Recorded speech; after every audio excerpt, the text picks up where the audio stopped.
What has this last week been like for you as you've gone through the protocol? And I mean, have you had to deal with that at all in your career, anytime playing basketball?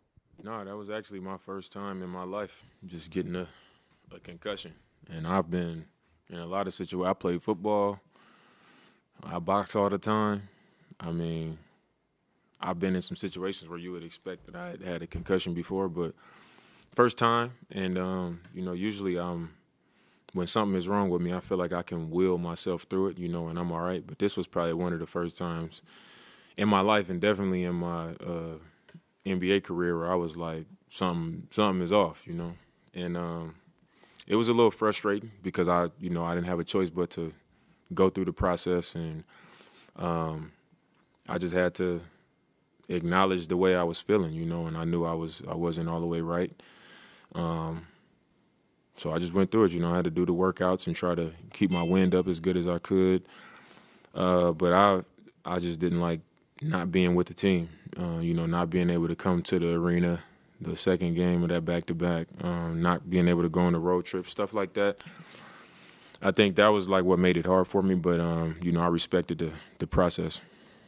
And then leading into this, you said some workouts. I know there's like were you able to like really work out prior to this game, or did you kind of come in maybe far rustier than you would have liked? Like if you were coming off like a different kind of injury?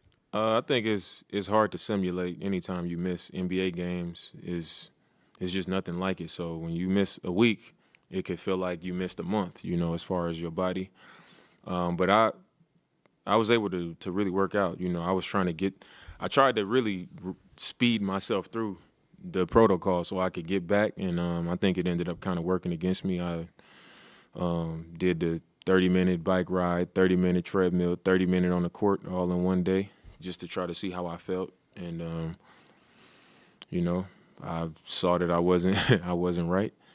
And then from there, I just, I was doing 45-minute workouts on the court, just trying to do it at fast pace, less breaks, stuff like that, just to push myself to try to make up for not being on the floor. And then, just a little less phone activity, not being in the light as much. It was a long week, but, I was happy to be back for this game. I was going to say, was it like dizziness or just like light sensitivity kind of stuff? A little bit of both. I mean, not like dizzy, like every time I stand up, I'm dizzy, but, it'll be moments of, stand up too fast or when I first get out the bed type stuff, Stuff like that is what made me really like, I really can't play, So, yeah, it was like that, and then it cleared up. I guess let's start at the end tonight. Just that final play, can you kind of take us through it and just kind of your mindset on that one, trying to get to the rack after? I know there's a couple layups that kind of fell off and stuff like that. I think it comes down to I've experienced, these moments a lot, not just the last play of the game, but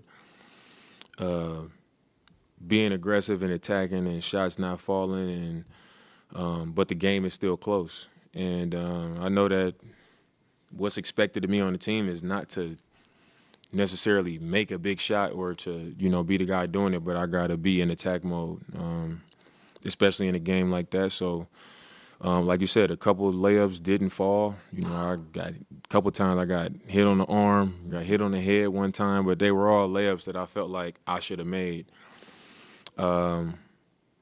But I just knew that it was one of those. I could feel that it was one of those games where I needed to keep going. Keep my foot on the gas down the stretch, and it just came down to those last two plays, and I got one to go, and then we was able to get a stop on the other end, and it comes down to who's gonna make the plays. And I thought tonight in that last stretch, we was the one to make the plays.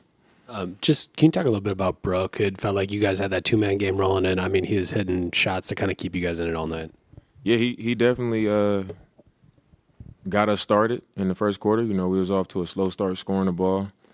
He got it started, and I think, throughout the entire game, he just kept making timely baskets. Even when they went on a run and took the lead, and we was bleeding, he, hit a floater, then he hit a three. Then he got to the rim and had a finish at the paint. I think he got fouled. It was just he was you know, he carried us, you know, with his shot making and his ability to stretch the floor. And it's like I said, it's going to be nights like that, you know, when teams are giving Giannis the type of attention that he was getting.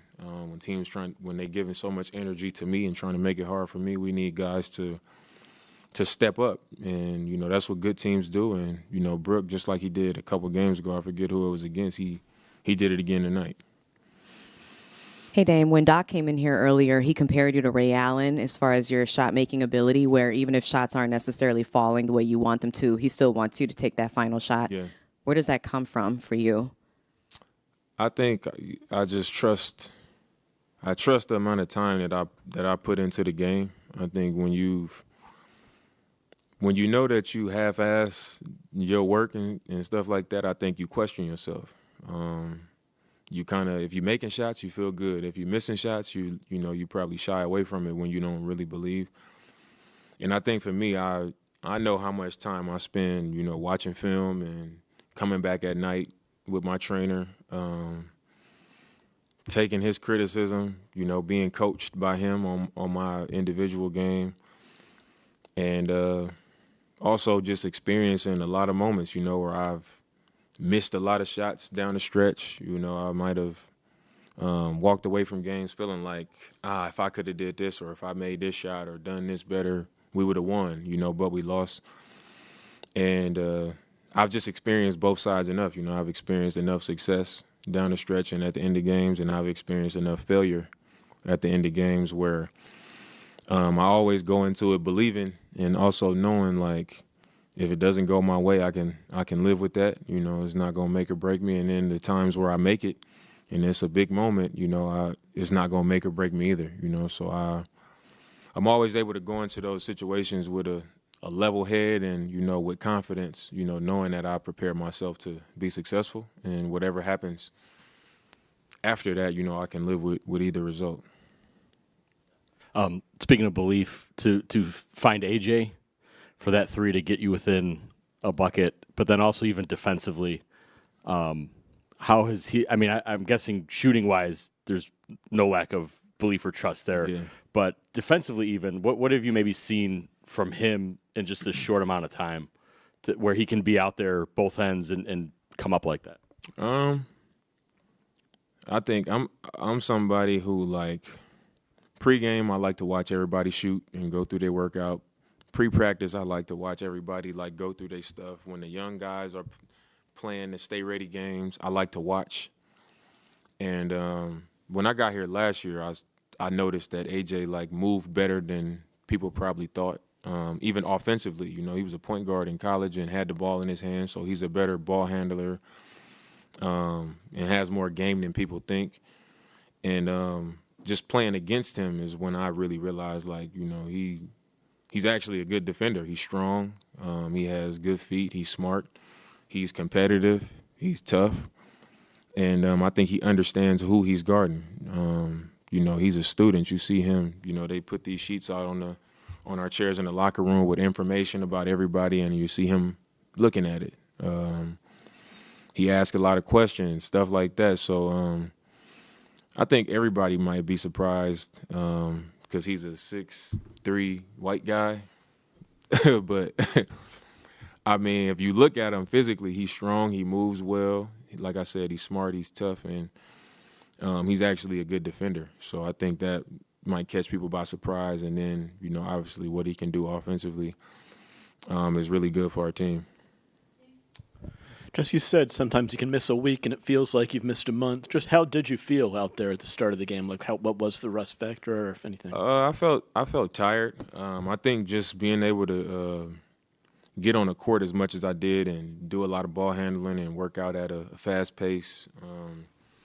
Yesterday I actually played a couple full court games against the young guys, so chasing AJ around, I mean, there's few guys in the league that's as fast as he is. So chasing him around full court, you know, these young dudes got a lot of energy. So just having to come back and play against them full court, I think it really kind of broke me in and got me ready to be able to play tonight. And it also helped me just kind of get back one with the ball. You happen to play against AJ guarding me full court and the bigs being up at the level, and you know, they play hard, they play fast, and you know, it was really helpful for me to be able to do that against them yesterday. And tonight is like I said, it's nothing like the real game, but I felt good moving. I just think the pace and the physicality of the game, you know, that's something that's where the rust comes in, taking those bumps and still being able to raise up and shoot jumpers and being a little bit off balance and finishing and stuff like that. I think that's where I felt a little bit rusty, but overall I felt good.